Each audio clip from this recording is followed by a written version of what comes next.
Welcome to Sew Very Easy. My name is Laura, and there is a technique where you can bind your quilt where each side has its own fabric.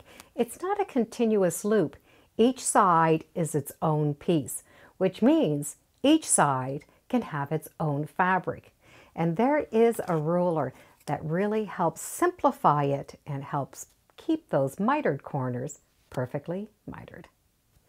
Here's a placemat that I want to put a binding all the way around, but I don't have enough fabric to do a continuous loop.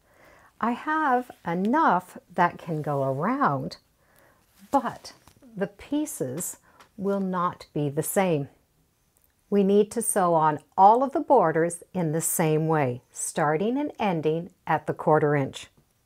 So we have started at that 1/4 inch and have ended at the 1/4 inch. So when we go to sew the second border on, we can move the first border out of the way, match up the raw edges, leave a little piece hanging over, start at a 1/4 inch, stitch all the way down, ending at a 1/4 inch. So all 4 sides have been stitched on with the raw sides together, starting and stopping at each corner the 1/4 inch.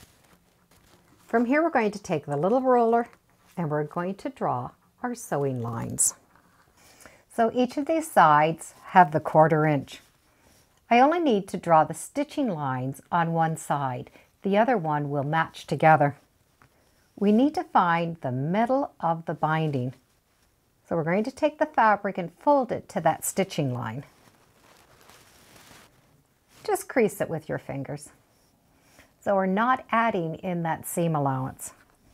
I'm going to add the mark, but as long as you can see it, it's going to be fine. From here, we need to draw a little point. We can take this little ruler and match up that dotted line along that pressed or that center line and just slide it up until you hit that 1/4 inch mark. And draw that little point. So we have the stopping here and that point is coming up. We will need to stitch on that point. We need to match up both the bindings, and it's easier if we just fold this out of the way. Keep the quilt and the seam allowance out of the way. You can always press that out of the way if you find it gets in your way. Now we need to sew right along that arrow.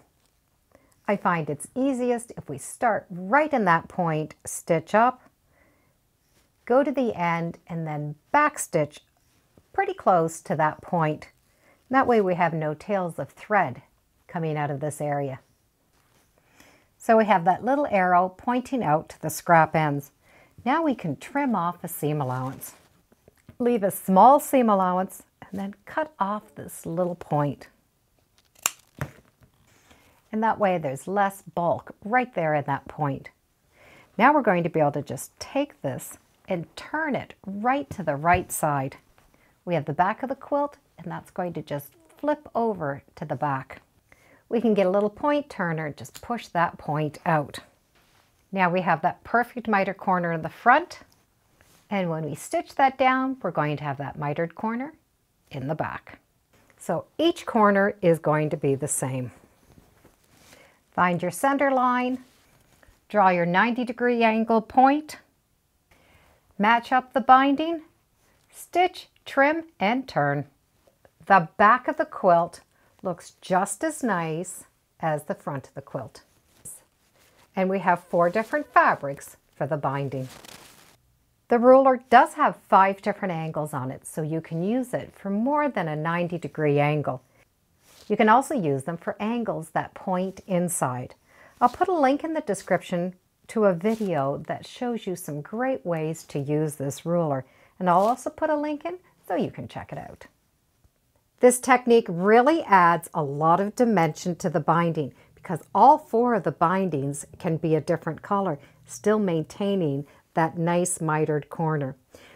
When you first sew that little arrow, it's going to seem a little strange because you have all the quilt on one side You're only sewing that tiny little binding part. So you can always sew that by hand. Be sure to trim that seam allowance nice and small, and then when you turn it over, it's perfect on both sides. What a fun way to finish a quilt. I'll put a link in the description so you can check out the ruler. And thank you for joining me today on Sew Very Easy. Feel free to subscribe, and as always, come on back. Let's see what we're sewing next time in the sewing room. Bye for now.